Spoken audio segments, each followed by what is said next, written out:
لگتے ہیں کہ بریلوی اللہ کو چھوڑ کر اولیاء سے مانگتے ہیں، اور یہ بیویوں سے مانگ لیں تو کوئی حرج نہیں، ہاں اپنے بچوں سے مانگ لیں تو کوئی حرج نہیں، بلکہ چپراسی اور نیتاؤں سے مانگ لیں تو کوئی حرج نہیں۔ کسی صاحب نے آ کر کے مجھ سے کہا تھا آپ غوث اعظم کیوں کہتے ہیں؟ اعظم اللہ ہوتا ہے سب سے اعظم، غوث کہیں ٹھیک ہے۔ سلفی صاحب تھے، ہم نے کہا کہ آپ کو سرکار عبد القادر جیلانی کو غوث اعظم کہنے پر اعتراض ہے، لیکن ایک چوڑا چمار ملک کا پرائم منسٹر بن جائے تو اسے وزیر اعظم کہہ دیتے ہیں، کوئی دقت نہیں آپ کو، وہاں اعظم کہتے ہیں آپ، اعظم کہنے میں آپ کو وہاں جھجک بھی نہیں آتی، اور غوث پاک کو اعظم کہنے میں آپ کو شرم آنے لگتی۔ الحمدللہ الحنان المنان الذي خلق الانسان وعلمه البيان والصلاة والسلام على رسوله سيد الانس والجان وعلى آله واصحابه ذوي الخير والإحسان، اما بعد فأعوذ بالله من الشيطان الرجيم، بسم الله الرحمن الرحيم، ألا إن أولياء الله لا خوف عليهم ولا هم يحزنون الذين آمنوا وكانوا يتقون لهم البشرى في الحياة الدنيا وفي الآخرة لا تبديل لكلمات الله ذلك هو الفوز العظيم۔ صدق الله مولانا العظيم وبلغنا رسوله النبي الأمين المتين المختار الكريم، ونحن على ذلك من الشاهدين والشاكرين والحمد لله رب العالمين۔ بارگاہ رسالت معاذ صلی اللہ تعالی علیہ وسلم میں درود پاک کا ہدیہ پیش کریں۔ اللہم صلی علی سیدنا و مولانا محمد معدن الجود والکرم وآلہ واصحابہ الکرام وابنہ الکریم وبارک وسلم صلاة دائمة سرمدا ابدا۔ آج کی یہ محفل پاک سلطان الاولیاء، سراج الاصفیاء، شہنشاہ بغداد، تاجدار ولایت، شہباز لامکانی، قندیل سبحانی، محبوب سبحانی سیدنا عبد القادر جیلانی قدس اللہ سرہ الشریف کی بارگاہ میں خراج عقیدت کے لیے منعقد کی گئی ہے۔ اس دربار میں میں اپنی گفتگو سے پہلے ان کے عظیم عاشق، جس کو دنیا سنیت فنا فی الغوث اور مجدد میت حاضرہ کے نام سے جانتی ہے، امام احمد رضا خان قادری فاضل بریلوی رضی اللہ تعالیٰ عنہ کی جو خراج عقیدت پیش کی ہوئی منقبت ہے، اسی سے میں بارگاہ غوث میں اپنی گفتگو کا آغاز کرتا ہوں۔ اے سلطان الاولیاء، اے شہنشاہ بغداد، واہ کیا مرتبہ اے غوث ہے بالا تیرا، اونچے اونچوں کے سروں سے ہے قدم اعلیٰ تیرا۔ توجہ، اونچے اونچوں کے سروں سے ہے قدم اعلیٰ تیرا، ارے سر بھلا کیا کوئی جانے کہ ہے کیسا تیرا۔ اے غوث پاک، سر بھلا کیا کوئی جانے کہ ہے کیسا تیرا، اولیاء ملتے ہیں آنکھیں وہ ہے تلوہ تیرا۔ ہم تو ابھی تلوے کو ہی نہیں پہنچ سکے، تمہارے سر تک کون پہنچے ہیں؟ اولیاء ملتے ہیں آنکھیں وہ ہے تلوہ تیرا۔ وہ شہنشاہ بغداد اگر ممبر پر کھڑے ہو کر کے اعلان کر دے قدمی ہادی علی رقبت کل ولی اللہ، میرا یہ پاؤں تمام اولیاء کی گردنوں پر ہے، تو پھر ہند کے خطے سے معین الدین اجمیری بھی یہ کہتے ہوں کہ بل علی رأسی و علی عینی، اے سلطان الاولیاء صرف آپ کا قدم گردن پر نہیں میرے سر پر بھی ہے۔ اور پھر اولیاء کاملین نے پکار کر کے دربار غوث میں یوں کہا تھا جب آپ نے اعلان کیا میرا یہ قدم اولیاء کی گردنوں پر ہے، جس کی گردن بنی ممبر اولیاء، جس کا ممبر بنی گردن اولیاء، اس قدم کی کرامت پہ لاکھوں سلام۔ انہوں نے جب اعلان کیا تو کیا اولیاء کاملین نے جواب میں کیا کہا تھا؟ جواب میں کیا کہا تھا؟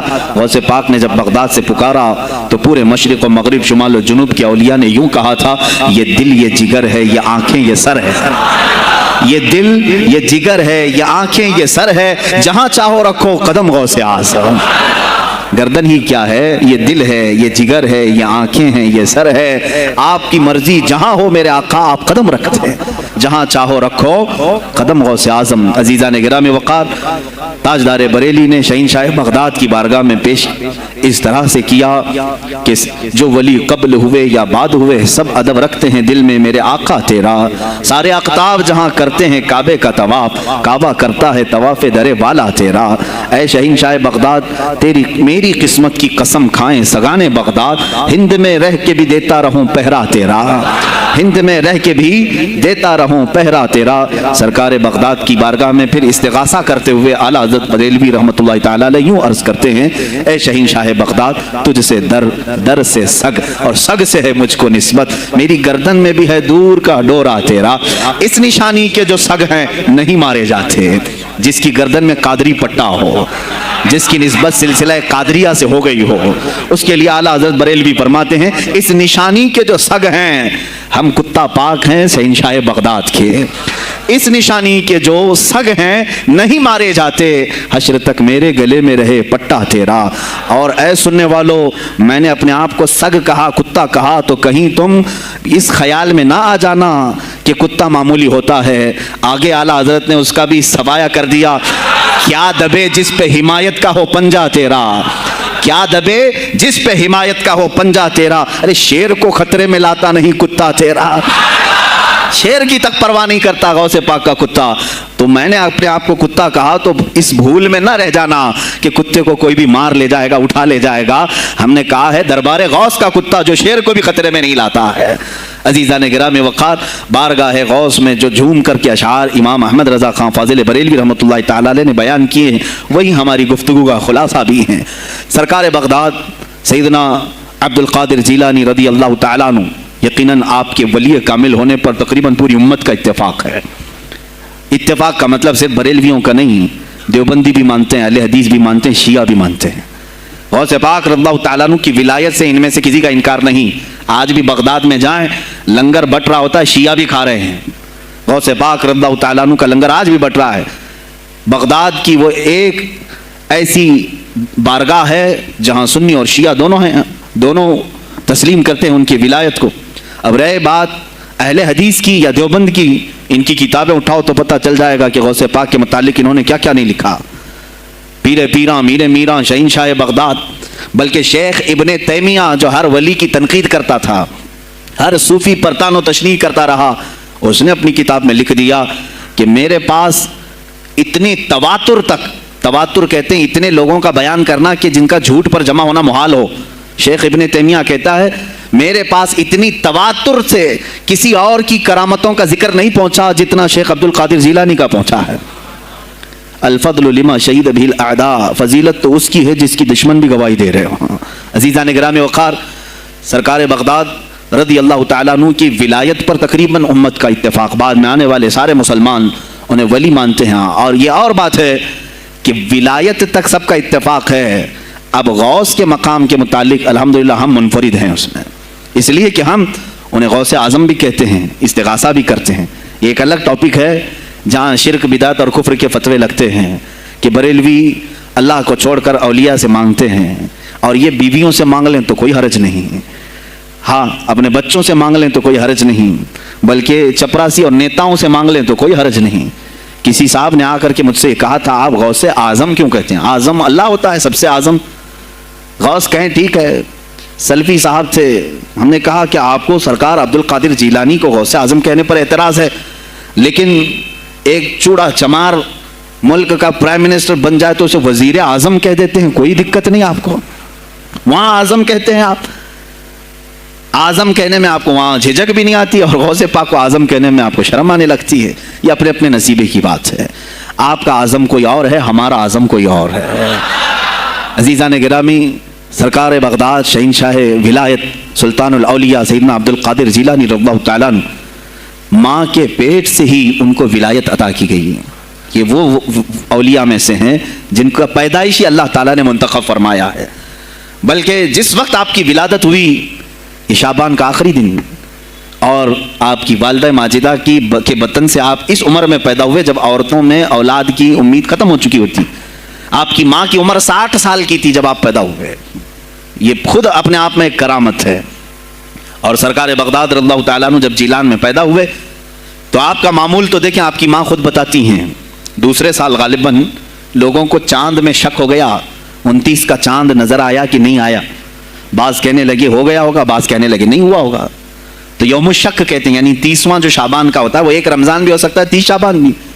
تو لوگ آئے حضرت فاطمہ ام الخیر کے پاس جو غوث پاک کی ماں ہے، پوچھا کہ کل کا چاند ہوا کہ نہیں ہوا، ہمیں شک ہو گیا ہے. آپ نے کہا چاند ہو گیا ہے اور رمضان شروع ہو چکا ہے.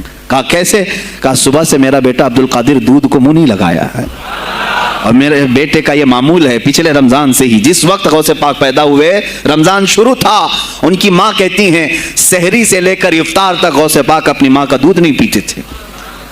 یہ بچپنے میں ماں کی گود میں روزے کا آپ کے اوپر کوئی مکلف نہیں تھے، آپ احکام شریعت ابھی آپ کے اوپر لاگو نہیں تھے، لیکن اللہ کا ایک ولی آتا ہے تو وہ نظام خدا قائم کرنے کے لیے آتا ہے۔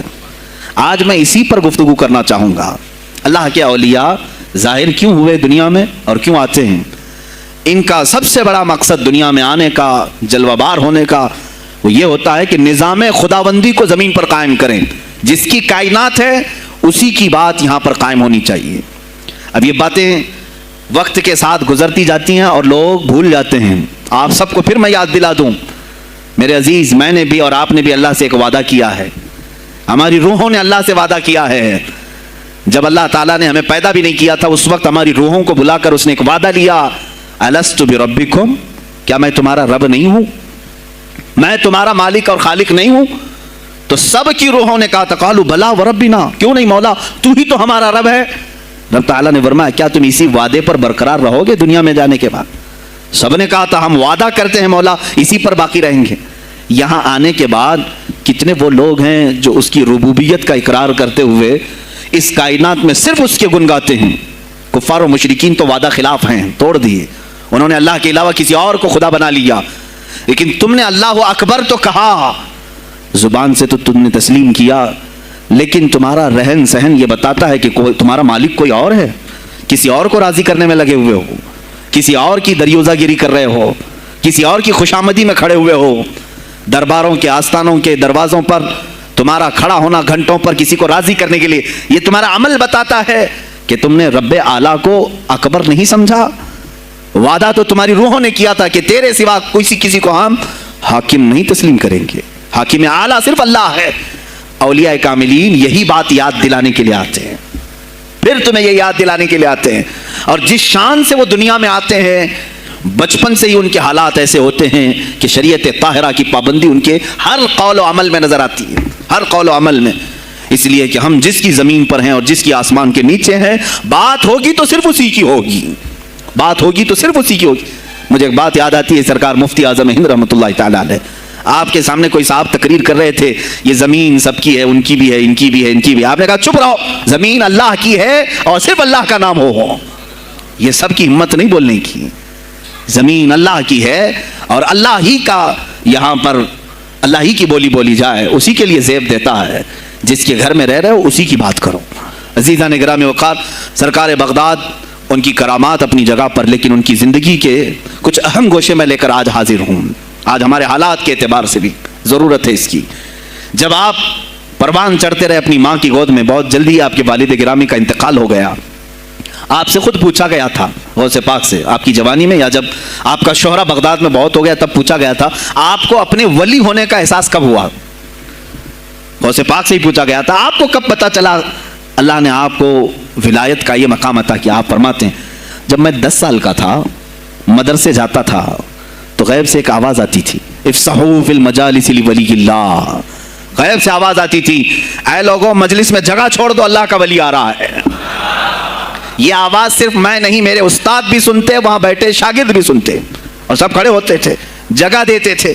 غوث پاک فرماتے ہیں جب ہر بار مجھے یہ آواز آنے لگی تب مجھے احساس ہوا کہ اللہ تعالیٰ نے مجھے ولایت کا تاج پہنایا ہے۔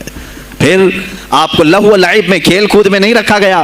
فرماتے ہیں ایک بار میں صرف ایک گائے کی پونچھ پکڑنے کی کوشش کر رہا تھا، گائے پلٹ گئی، فصیح عربی میں کہنے لگی الہذا خلقت ام بہذا امرت یا عبد القادر، اے عبد القادر کیا تجھے اسی کام کے لیے پیدا کیا گیا یا تجھے اللہ نے اس کام کا حکم دیا کہ میری پونچھ پکڑے؟ غوث پاک فرماتے ہیں میں چونک گیا کہ ایک جانور مجھ سے عربی میں بات کر رہا ہے۔ اور اس کے بعد وہ گائے خود کہنے لگی اے عبد القادر تجھے اللہ نے اپنی مخلوق کے لیے بنایا ہے، اپنے بندوں کو راہ راست پر لانے کے لیے۔ غوث پاک فرماتے ہیں اس کے بعد زندگی میں کبھی کھیل کود کی خواہش بھی نہیں آئی، کھیل کود کی خواہش بھی نہیں آئی، کبھی تصور بھی نہیں کیا۔ اور جب آپ جیلان سے نکل کر بغداد آئے، بغداد کے جو حالات تھے وہ آپ نے بہت قریب سے مشاہدہ کیا۔ میرے عزیزو آج کے جو حالات ہیں نا، آج کے جو حالات میں نے پڑھا اس سے بھی زیادہ ڈینجر حالات اس زمانے کے تھے. آج لوگ حالات کی شکایت کرتے ہیں, بہت سارے علماء مولانا ہم سے کہتے ہیں حالات اب صحیح نہیں ہیں, ویسے نہیں ہے پہلے. میں تمہیں غوث پاک کے حالات بتاتا ہوں. اس وقت سیاسی حالات کیا تھے. اس وقت سیاسی حالات اتنے خطرناک ہو چکے تھے. بغداد میں شیعوں نے اپنا گڑھ جمایا تھا, یہاں تک کہ ہر عالم پر, ہر واعظ پر, ہر امام مسجد پر پابندی تھی. سیدنا ابو بکر صدیق اور حضرت عمر کا کوئی نام نہیں لے سکتا تھا, کوڑے مارے جاتے تھے. شیخین کا اگر کسی نے نام لے لیا کسی عالم نے, کوڑے مارے جاتے تھے. خلیفہ واثق باللہ تک یہ تاریخ چلی بغداد میں, اور سلطنتیں ٹوٹ چکی تھیں. سیاسی حالات اس قدر خراب ہو چکے تھے, چھوٹی چھوٹی ٹکڑیوں میں بٹ چکے تھے مسلمان. مصر کی طرف دیکھیں تو فاطمی حکومت قائم ہو گئی تھی, وہ اپنے آپ کو فاطمی کہہ رہے تھے. بغداد میں عباسی خاندان حکومت کر رہا تھا, اور وہ بھی سمٹ کر کے صرف بغداد کے اطراف رہ گئی بس. پھر ترکی کی طرف دیکھیں تو سلجوکی خاندان تھا, ایک ایک ٹکڑا حکومت کر رہا تھا, اور یہی آپس میں دست بگریباں تھے, ایک دوسرے سے لڑ رہے تھے. اور پھر پلس اس پر ایسا کہ بازنطینی جو عیسائی تھے, صلیبی تھے, ان سلطنتوں کو آپس میں لڑا کر کے اس قدر شدت پیدا کر چکے تھے کہ بغداد والا مصر نہیں جا سکے, مصر والا ترکی نہ آ سکے. پھر ادھر بخارا, سمرقند, نیشاپور, یہ جو رشیا میں ہیں آج, ازبکستان وغیرہ میں, یہاں الگ ایک سلطنت قائم تھی, اور ہند میں الگ کفرستان تھا. سب جگہ الگ الگ حالات تھے. اور مسلمانوں کے لیے اس زمانے میں ایسے حالات ہو گئے جیسے لاک ڈاؤن ابھی کا سیم. میں آپ کو بتا دوں سچویشن لاک ڈاؤن میں کیا ہوا تھا معلوم ہے.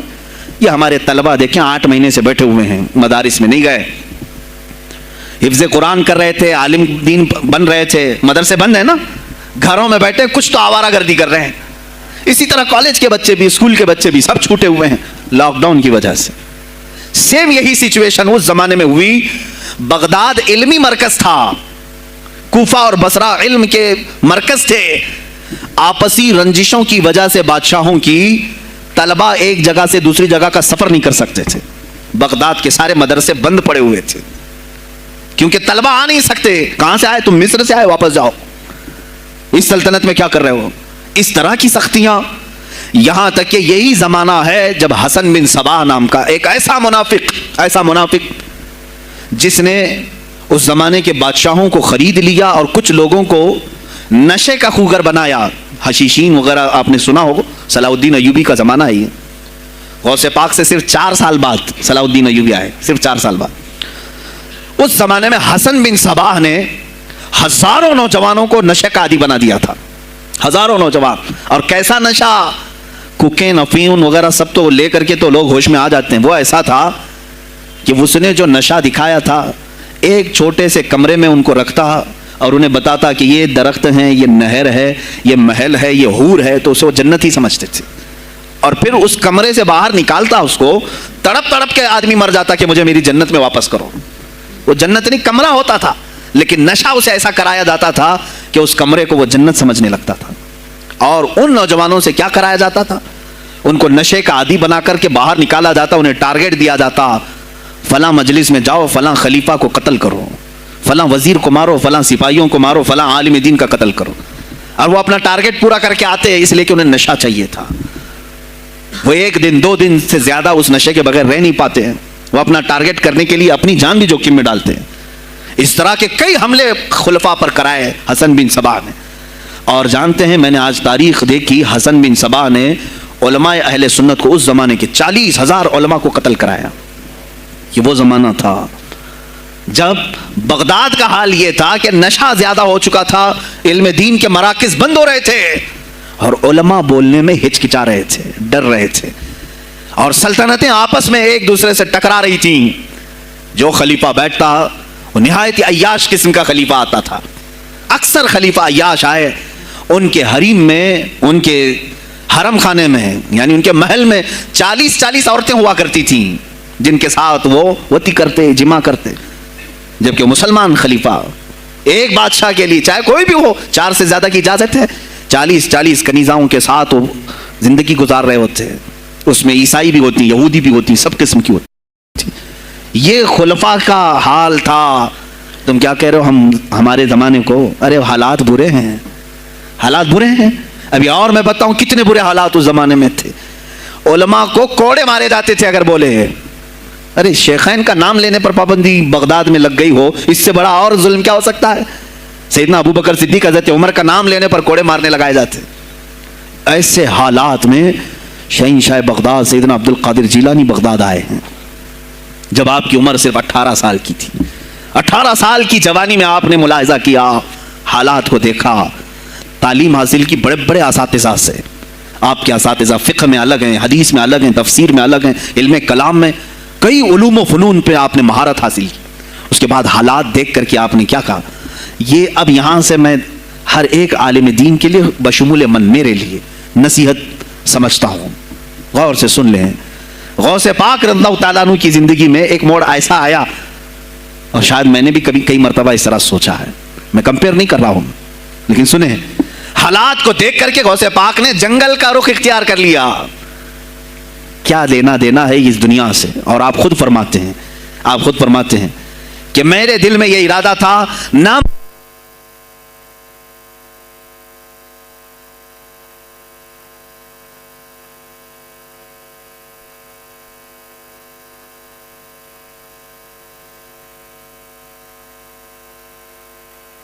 ہیں, میرا ارادہ ہوا جنگل میں ایسی جگہ رہوں کہ نہ مجھے مخلوق دیکھے اور نہ میں مخلوق کو دیکھوں, عبادت میں ایسے مصروف ہو جاؤں.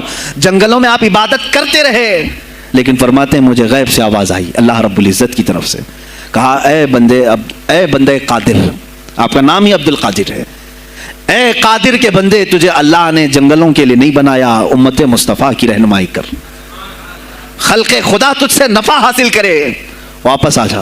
اور سے پاک فرماتے ہیں میرا ارادہ تو تھا کہ میں اپنی زندگی اللہ کی یاد میں فنا کر دوں, لیکن میں شہر صرف اس لیے واپس آیا کہ جنگل میں صرف میری اصلاح ہو سکتی ہے, شہر میں پوری امت کی اصلاح ہو سکتی ہے. علماء کے لیے یہی آج نصیحت ہے, تم چاہے تو گدی نشین بن جاؤ, سجادہ نشین بن جاؤ, جھولی نشین بن جاؤ, جنگل نشین بن جاؤ, ہو سکتا ہے تمہارے اپنے فائدے کے لیے تم سوچ سکتے ہو. میں نے ابھی یہ کہا میرے دل میں ارادہ تھا کہ گوشہ نشین ہو کر کے اپنی عبادت کریں, اپنی آخرت کی فکر کریں. نہیں, علماء کو اللہ تعالیٰ نے علم عطا کیا ہے امت مصطفیٰ کی رہنمائی کے لیے, یہ امانت ہے, چاہیں تو بھی چھپ نہ سکیں. عزیزان گرامی وقار, غوث پاک رضی اللہ تعالیٰ عنہ واپس بغداد آئے.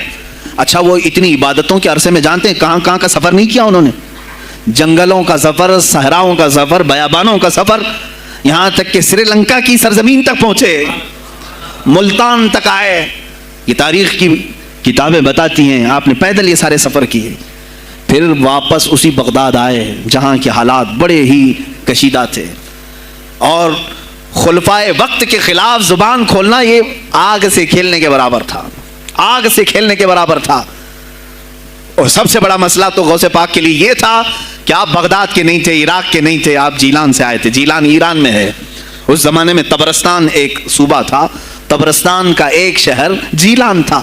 جیلان سے آئے ہوئے تھے بغداد میں. آپ کی زبان فارسی تھی, فارسی زبان کا ایک طالب علم بغداد میں آیا ہے, اور بغداد پورا عربیوں کا ہے, فصیح عربی بولنے والے لوگ, اور نہایت ہی عیاشی میں پڑے ان کی اصلاح کیسے کریں. دل میں بار بار یہ احساس ہوتا. غوث پاک فرماتے میری زبان فارسی تھی اور ان کی زبان عربی ہے, میں ان سے خطاب کیسے کروں, ان کو اصلاح کے راستے پر کیسے لاؤں. بار بار سوچتے تھے, لیکن دل میں ایک درد ہوتا تھا کہ امت مصطفیٰ کو اس حال میں نہیں چھوڑنا چاہتا. ایک دن ایک مسجد میں غمگین حالت میں سوئے, ظہر کا وقت تھا, نماز پڑھ کر کے آپ آرام کر رہے ہیں, اور جیسی آنکھ بند ہوئی سرور کائنات صلی اللہ علیہ وسلم تشریف لائے. پوچھا عبد القادر کیوں غمگین ہے میرے بیٹے؟ کہا کہ یا رسول اللہ صلی اللہ علیہ وسلم زبان میری اجمی ہے, فارسی, میں عربیوں کے بیچ بیٹھا ہوں, اصلاح کرنے کی کوشش کرتا ہوں, لیکن مجھے یہ اجمی سمجھیں گے. اللہ کے نبی صلی اللہ علیہ وسلم نے فرمایا تو اپنا منہ کھول. آپ نے منہ کھولا, حضور پاک نے اپنا لعاب پاک ڈالا, دوسری بار ڈالا, تیسری بار ڈالا, چوتھی بار ڈالا, پانچویں, چھٹی, 7 مرتبہ حضور پاک نے اپنا لعاب پاک دیا اور کہا عبد القادر اب اٹھ اور بیان کرو. فرماتے ہیں خواب میں نے حضور اکرم صلی اللہ علیہ وسلم کا لعاب پاک لیا. تھوڑی ہی دیر گزری تھی, میرے خواب میں ہی میرے جد کریم مولا کائنات علی مرتضیٰ تشریف لایا. کہا پھر وہی سوال کیا عبد القادر کیوں نہیں بیان کرتے؟ کہا میں فارسی النسل,